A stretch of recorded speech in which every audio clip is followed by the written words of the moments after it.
Om Swastiastu, perkenalkan kami dari kelompok 2 akan membawakan presentasi mengenai pemeliharaan babi fase starter. Next.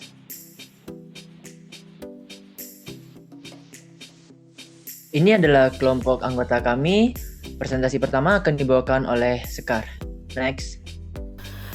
Nama saya Sekar Laura Safira dengan NIM 17111123. Pada kesempatan kali ini saya akan membacakan slide pertama pemeliharaan babi fase starter.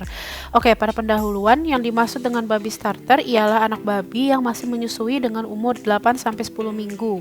Anak babi yang telah lepas sapi biasanya disapi pada umur 8 minggu dan juga mencapai bobot rata-rata 20 kilo. Nah, ini disebut juga dengan babi periode starter. Oke, perkenalkan nama saya Komang Hendri Yubawa Pramarta dengan 3 digit NIM terakhir 058. Di sini saya akan menjelaskan tentang manajemen pakan. Yang pertama, babi muda diberikan pakan dengan cara crib feeding di dalam kandang kelahiran dari umur 7-10 hari. Selanjutnya, jumlah pakan yang diberikan sedikit saja dengan pemberian 2 atau 3 kali sehari. Pada waktu babi muda itu mulai bisa makan, pakan disediakan lebih banyak. Yang selanjutnya, air minum yang bersih dan segar disajikan tidak bersama-sama dengan air minum untuk induknya. Next, selanjutnya akan dijelaskan oleh teman saya. Baik, materi selanjutnya yang akan saya jelaskan. Perkenalkan, saya Maharani Widiawardana dengan NIM 19065. Pakan untuk babi muda. Ransum yang seimbang ialah ransum yang mengandung zat nutrisi yang berkualitas untuk kesehatan, pertumbuhan, dan produksi ternak. Ternak akan mencapai tingkat penampilan produksi tertinggi sesuai dengan potensi genetik bila memperoleh zat-zat makanan yang dibutuhkannya. Zat makanan itu akan diperoleh ternak dengan cara mengkonsumsi sejumlah makanan. Tingkat konsumsi ransum adalah jumlah makanan yang dimakan oleh ternak bila bahan makanan tersebut diberikan ad libitum.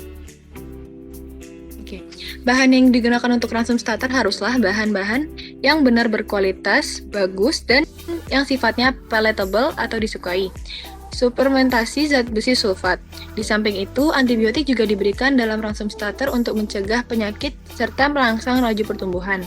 Faktor yang mempengaruhi konsumsi ransum dapat dibagi menjadi 2, yaitu yang berpengaruh secara langsung seperti besar dan berat badan, umur, kondisi ternak, serta cekaman yang diakibatkan oleh lingkungan seperti temperatur, lingkungan, kelembapan udara, dan sinar matahari. Sedangkan berpengaruh secara tidak langsung ialah keadaan air ransum, adanya makanan pembatas konsumsi, dan kecernaan. Selanjutnya akan dijelaskan oleh teman saya. Perkenalkan, nama saya Andisa dengan NIM 19068 akan melanjutkan materi mengenai ransum starter. Pada fase atau periode ini, mereka harus mendapatkan ransum starter, yaitu ransum yang terdiri dari pertama, komposisi bahan makanan yang mudah dihisap atau dimakan oleh anak babi dan pula mudah dicerna atau crib feeder. Kemudian yang kedua, yaitu kandungan serat kasarnya ini rendah, misalnya dari bahan jagung giling halus, tepung susu skim, karena susu kandungan protein ini tinggi, sedangkan jagung memiliki kadar cerna yang tinggi dan merupakan sumber karbohidrat. Ketiga yaitu kandungan protein dengan kandungannya 20-22% dan MP 70. Kemudian yang keempat ada serat kasar 3%. Next. Baik, saya Polikarpus Endio Juan Pradana dengan NIM 19071. Saya akan membawakan materi tentang manajemen perkandangan. Perkandangan pada ternak babi harus diperhatikan dengan baik sehingga babi terhindar dari penyakit dan rasa tidak nyaman. Babi sangat sensitif terhadap perubahan suhu mendadak, sehingga pada kandang babi starter, kandang harus diberi lampu untuk menjaga suhu optimal. Mengapa babi starter sangat sensitif?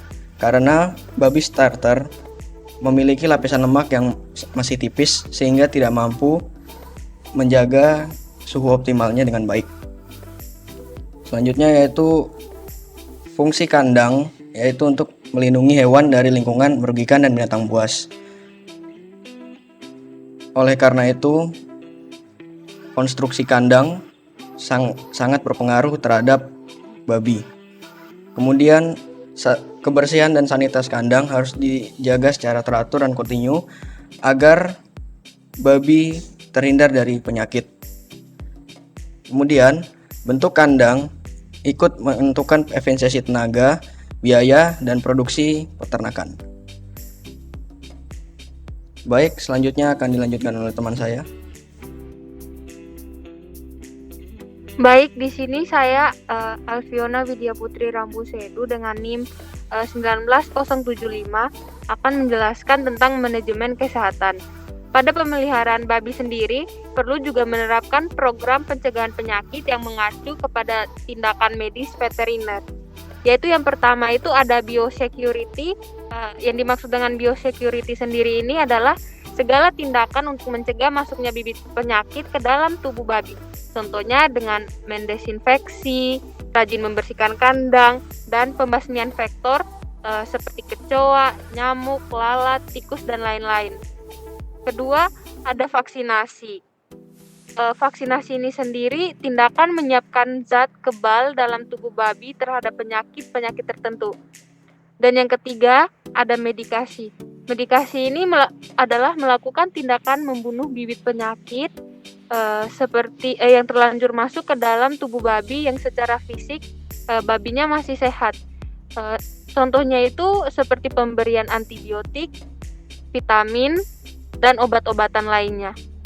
Selanjutnya akan dijelaskan oleh teman saya.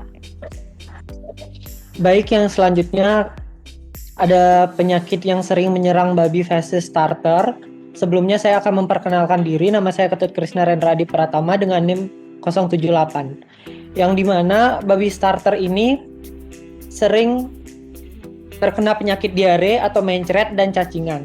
Anak babi yang menghadapi perubahan iklim, lingkungan, konsumsi pakan, dan diet yang mudah menyebabkan anak babi rentan terhadap beberapa bakteri patogen yang dapat menyebabkan berbagai macam penyakit.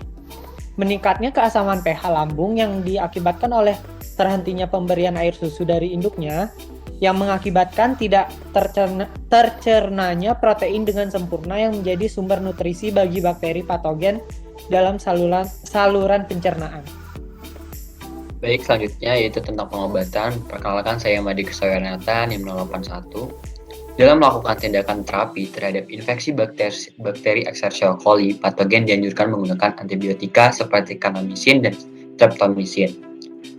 Selanjutnya, yaitu perlu diketahui juga pemberian antibiotika dalam upaya pencegahan penyakit maupun pemberantasan penyakit yang tidak terkontrol atau tidak prosedural dapat menyebabkan resistensi bakteri terhadap antibiotika tersebut.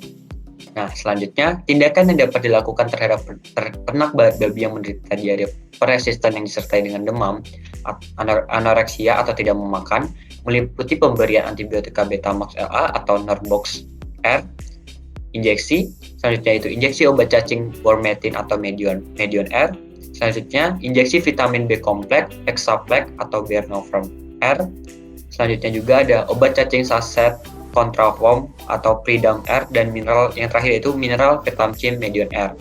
Selanjutnya materi akan dilanjutkan teman saya. Pencegahan penyakit. Baik, sebelumnya perkenalkan, nama saya Imade Abdullah Pasak, NIM 19084.